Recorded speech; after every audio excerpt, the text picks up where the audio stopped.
guys. Read your cake, I love that. Go on, hero.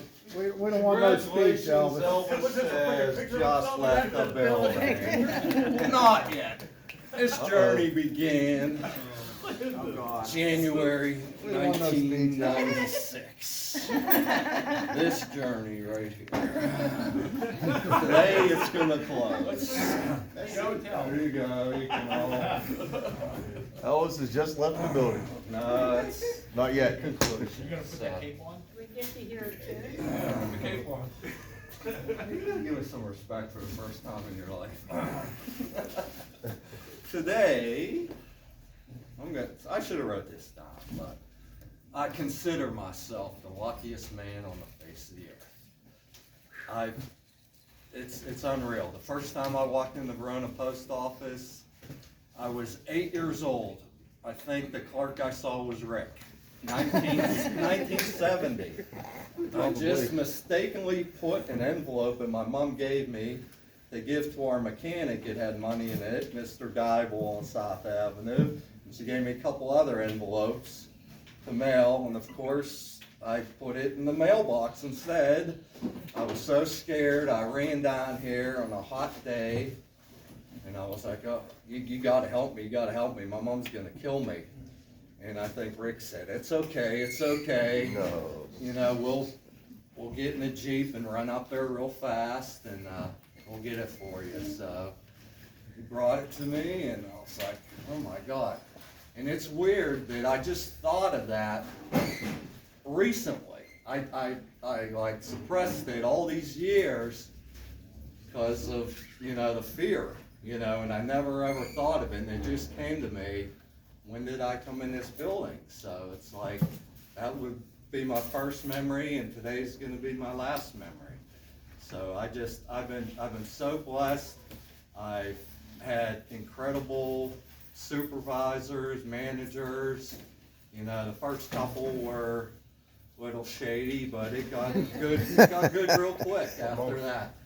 Some of them, you know, I mean, we had Kim and Aaron and Mumph and Tim and wonderful Jackie, and all the way to today.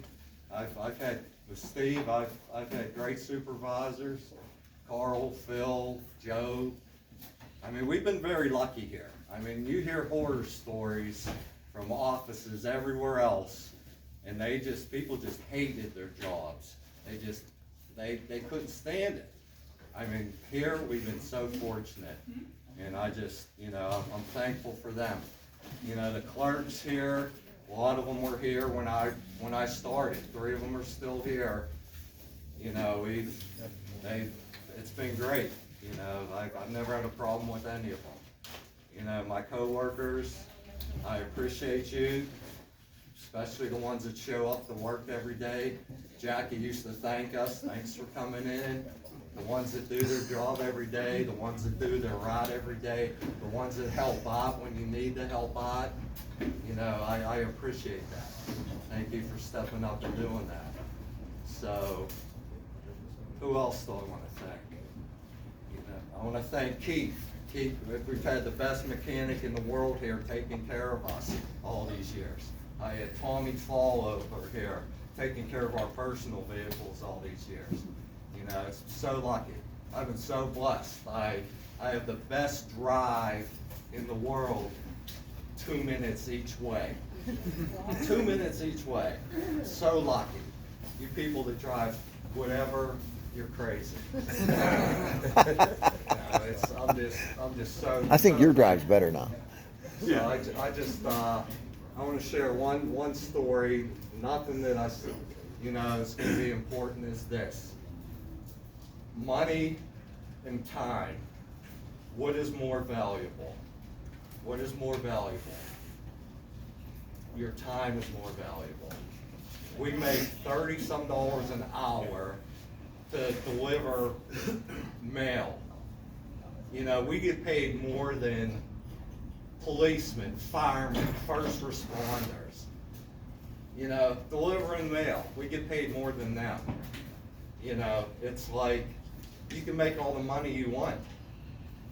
You know, it's unlimited, but the time you get is very limited. So appreciate that.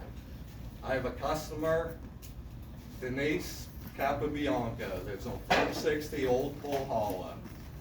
I met her by, Mark will know this, you ride up to the mailbox, you see that flag up, you would swear. She would have a note in there. Good morning, Mark. Good morning, mailman. I have a package for you down on my porch in the box. You'd have to walk down this long driveway, up these steps. There'd be a tiny little package in there that easily could fit in the mailbox. While you're swearing, right, Mark, the whole way down there, grabbing it. It's always on a Monday, busiest day of the year. You say, oh, Denise, you're killing me. You're killing me. This went on for years. All of a sudden, it stopped. A couple days later, I see Denise's husband down there. He's so distraught. What happened, Len? She had an aneurysm. She had a stroke. We don't know if she's going to make it.